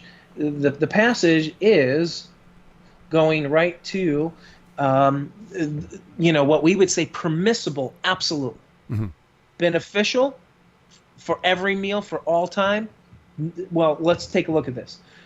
The permissibility. What about just on the weekends? What about just on the weekends? Kind of like how Liz's family. Let's chat about that. Okay. So the permissibility of eating clean meats are not only given to Noah, but also laid out in detail to Moses as part of Torah. Okay? Although it's permitted to eat biblically clean meat, we get a glimpse of how the original design of this was beneficial by looking at Daniel, the book of Daniel, chapter 1. Now it's known in biblical circles, and now it's getting manipulated in all sorts of ways, but it's commonly known as the Daniel diet, where he consumed only plants and drank water as a test to show that his men would not only be they would have more strength, but they would also have more stamina. And it has its roots.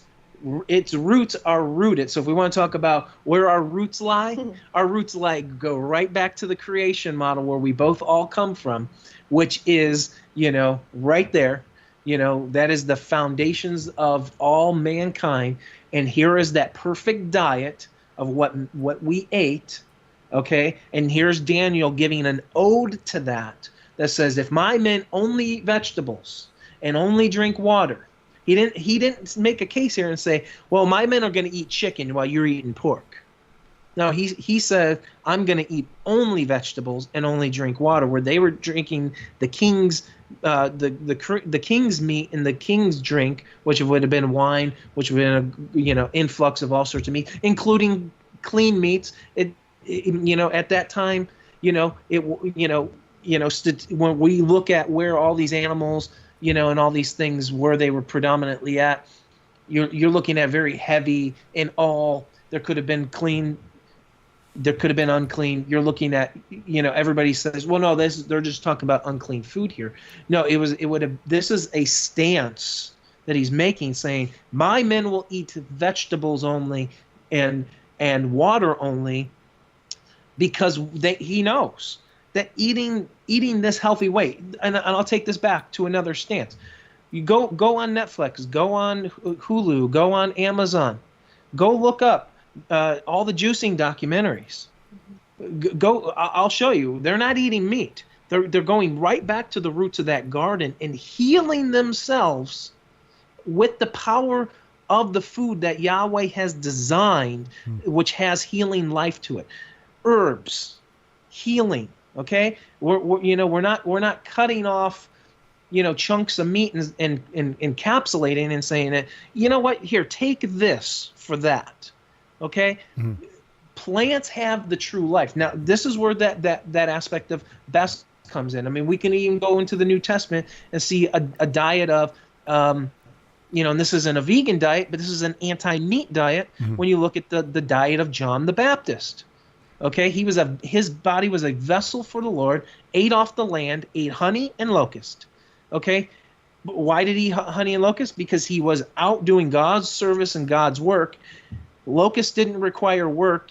Okay, you'd go find some locusts and you'd go find a beehive.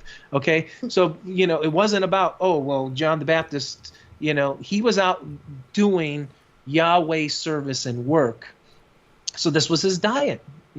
So and there's many instances of this. So when it comes to have you eaten locusts? Have I eaten locusts? I believe I've had it in like a powderized form in the past, but nothing like. I know it's in there and it's like good, so it's just like, hey man, I've never had a locust, So yeah.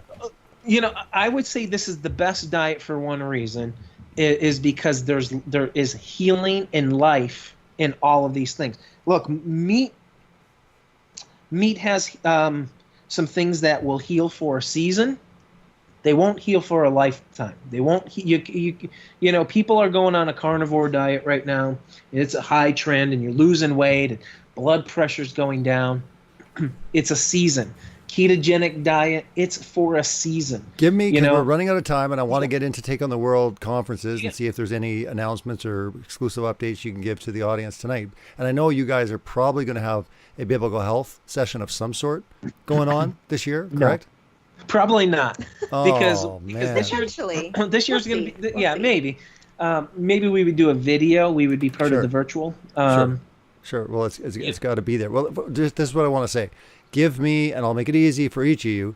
For you, Chris, the top 3 plants or vegetables or whatever, and then for Liz, go over to Liz. So start, Chris. What's your top 3? Well, the very best thing that I don't even do, which I should be doing, which we should all be doing, is the top 3 we were taught a long time ago, which are your very basics, which is your ABCs. If you can stick to your ABCs, you're doing just fine. Apples, beets, and carrots. If you can stick to those, if you can juice those are the most powerful juicing. So ABC. So for everyone that's listening in, apples, tonight, carrots, beets. I'll did you say apple, carrots, beets? Apples, carrots, beets. ABC. Yep. I'm going to expound a little on what Chris said. The ABC, this is every day. This was from the chiropractor who really sparked our deeper health journey. So he would tell you, an apple a day keeps the doctor away. That is definitely proven. And if it's a large apple, only have a half of it. He was a big one on even watching sugars in fruit. I don't take that, in stone anymore. But an apple a day, have beets, whether they are raw, grated in a salad, or even pickled, or even canned. Have beets, cooked or not. Have 1 to 2 beets a day. Try for that, because beets are amazing at naturally lowering blood pressure. And then with carrots, never liked beets, but I'm going to try for you too. I'm going to try for 30 days. You know what? If you don't like them, try roasting them in the oven. I promise you will like them if you roast them in the oven for like 30-40 minutes. Just tell your wife that, and she'll do it for you. Yeah. And then carrots, have maybe 5 baby carrots, or 1 to 2 large carrots. Have those raw. I say have those raw, because the fiber in carrots are just phenomenal for you. And I'll throw in another free one. So this one comes from my boss. My boss is so just to give you a little bit of clout of who remember foolishness of men. So I'm not touting him, but my boss is he used to be, he's dubbed as nutritionist to the pro.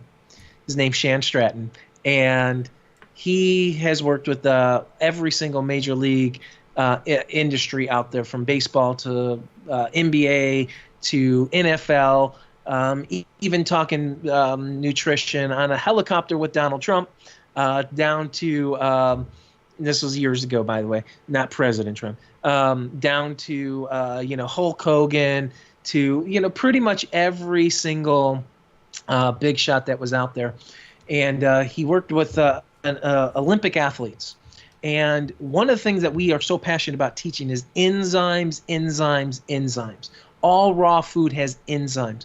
But here is his big tip. For all athletes, for everybody who's looking for the most enzyme-dense food out there, it's sweet potatoes. Not yams, but it's sweet potatoes raw. We cook all of our sweet potatoes. We douse them in butter and we throw marshmallows on top.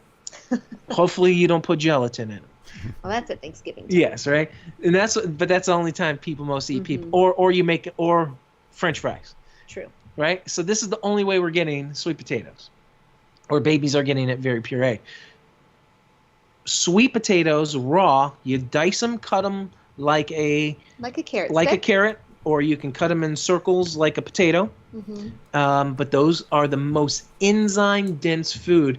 And what he would do with all of his athletes, his high-level athletes, I'm telling you, this is the one thing that gives you more energy, gets you through so much, from lowering inflammation. And he would have them eat this before every game practice, and they would just cut them up, put them in a bag, a little baggie. And these athletes would do raw sweet potatoes, because all we're trying to do is get as many enzymes into them as possible. And so that is absolutely one of our favorites. It doesn't, they're a little starchy, but they're fantastic. So absolutely love. We got the top three. We got the top three veggies, and we got the top three meats. So we're doing well, for sure. Definitely on the show. And I want to make sure that you guys have a chance to just kind of push anything that you'd like as far as any announcements and where people can get in contact with you or learn more about what you're doing. Absolutely. So for the conference, we are looking at doing half virtual and even doing half of it live. So that hasn't been completely ironed out just yet, but we do have a location here in Ohio. It will be a smaller venue, most likely August 22nd, potentially with Sunday the 23rd as well. And tickets, all of that information will be at totwconference.com. It's not there yet, but it will be. And that's where we'll also make the announcement for the virtual part of the conference. And we already have a few really awesome guests lined up for the live. Here's a few. When are you going to make that announcement anyways? When's that announcement coming? Some of the names. That announcement's coming right after we sign the paperwork, make sure that it's official. That'll be in just a few days. Yep, and once we can do that, then we'll make it live. We'll make the tickets live. Most likely it's going to be anywhere between $25 to $35 for an in-person ticket. Mm-hmm. That's just to help us cover the rental fees and some of the people that are coming in. I can tell, we're working on a few out-of-state people, but in-house, a couple of people that I could tell you already. We have Michael Solomon of Flat Out Insights. He will be there. We have Tom Dunn of Through the Black already committed. We have Nate Wolf of Fired for Truth, formerly of Celebrate Truth Radio, soon to be back on Celebrate Truth Radio. Nate. And we have Amber Plaster. Mm-hmm. We have Anthony Stover, Ian Chadwick, Aaron Sampson. These are all people who have committed, even down to Dr. Michael Spalding, who has. And we're working on a few additional guests. Those are all of our Ohio people. I'm sure am I missing somebody? David Arthur. Mm-hmm. David Arthur has committed to coming in. So There's really, so really many. awesome. There's so many. It's going to be amazing. If you haven't been to a Take on the World conference, you have to check it out. I was there in 2018, 2019, and 2020 is going to be spectacular. So make sure you check out for the announcements coming up soon. Thanks so much, Chris and Liz, for joining Celebrate Truth Radio. We're out, and we'll see you guys next week. Blessings all. Take care.